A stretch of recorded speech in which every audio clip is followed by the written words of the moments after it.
My name is Waffles, and I'm a government whistleblower turned political commentator, and this is the last 24 hours in the news.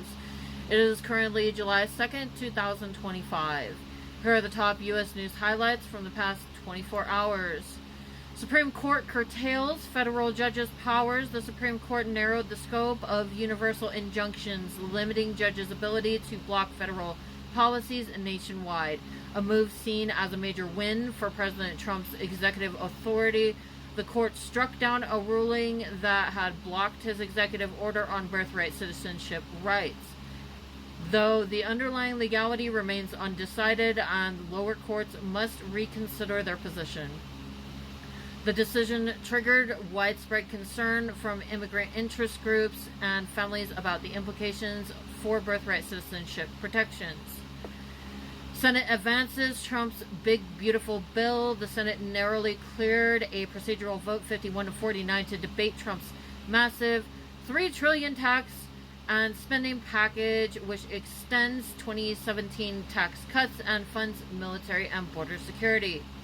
Prominent critics include Elon Musk, who called it utterly insane and destructive, warning it could kill jobs and saddle future generations with debt.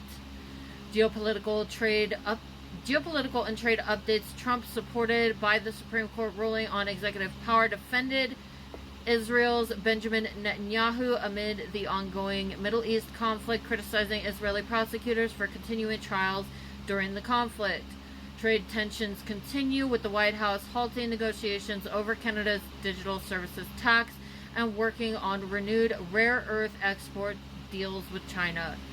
Markets and economy. U.S. stocks are up as investor optimism grows around potential Federal Reserve rate cuts, aided by stable geopolitical conditions. I don't know why people are calling it stable. Apparently people are speculating on that. I don't see it as stable because the countries have been exchanging fire between each other during a ceasefire. Weakness in energy prices combined with retreating safe haven bets has earned the S&P and NASDAQ solid gains this week. Escalation in immigration enforcement. Immigration raids in Los Angeles continued last week, prompting protests. Sorry, I had an alarm. The state deployed National Guard and federal forces. Over 550 arrests have occurred, with at least 3 injuries reported. DHS has begun deportations of Haitian nationals after ending their protected status protections. Why this matters: separation of powers. The Supreme Court ruling significantly strengthens the executive branch and has lasting implications for judicial checks. Fiscal impact. Trump's bill poses major budgetary questions around debt, jobs, and energy policy.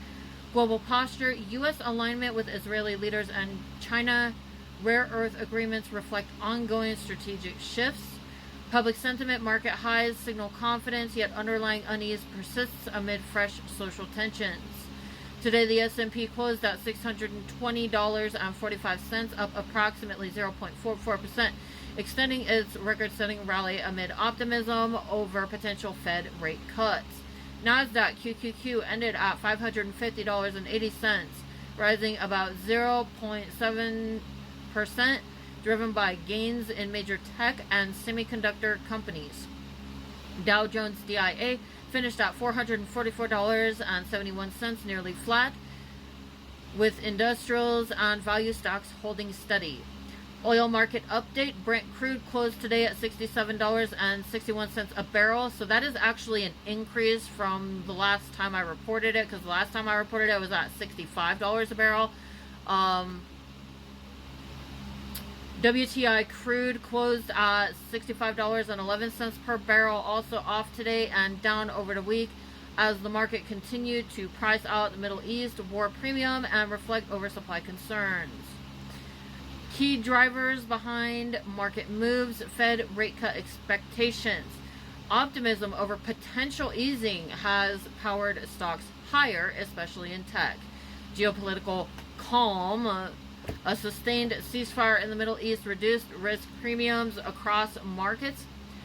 Oil oversupply dynamics. OPEC Plus output increases and robust U.S. supply have ushered in a supply surplus, pressuring crude prices despite minor weekly upticks. I want to, be cautious about what's going on with the stock market right now. This looks to me like really heavy speculation that is happening, that is messing with the market. So just be careful out there. Don't start running with the market and wind up making a mess out of your finances.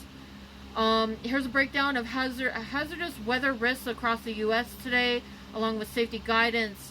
Extreme heat warning. Many regions are experiencing hot and sunny conditions with temperatures climbing into the low to mid 90s.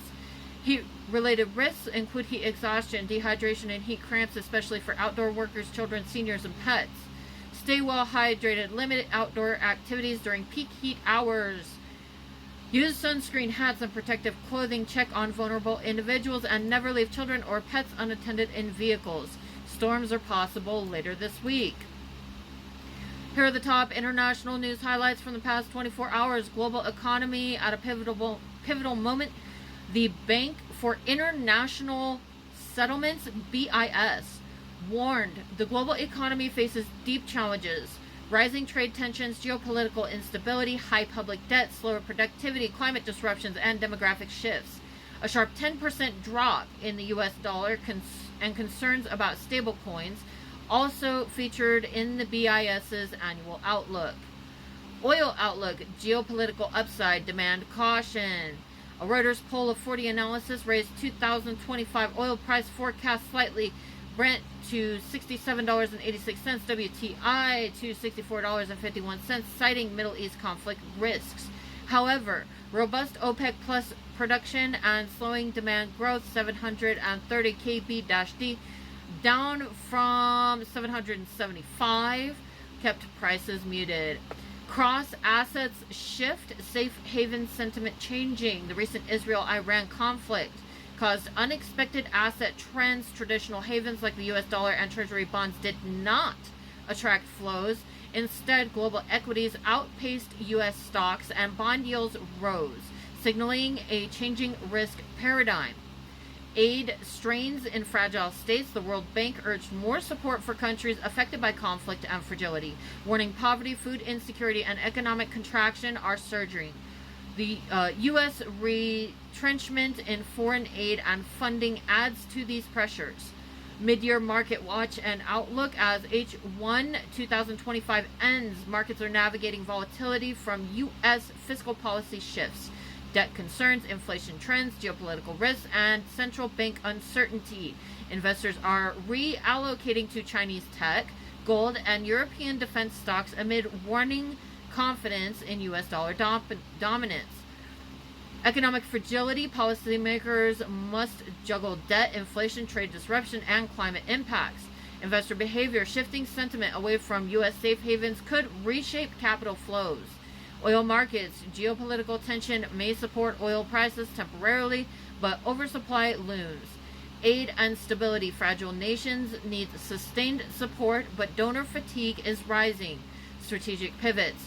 Market reallocations suggest a broader shift from U.S.-centric portfolios. My name is Waffles. This is the last 24 hours in the news. Also, we are currently monitoring the situation with the big, horrible bill.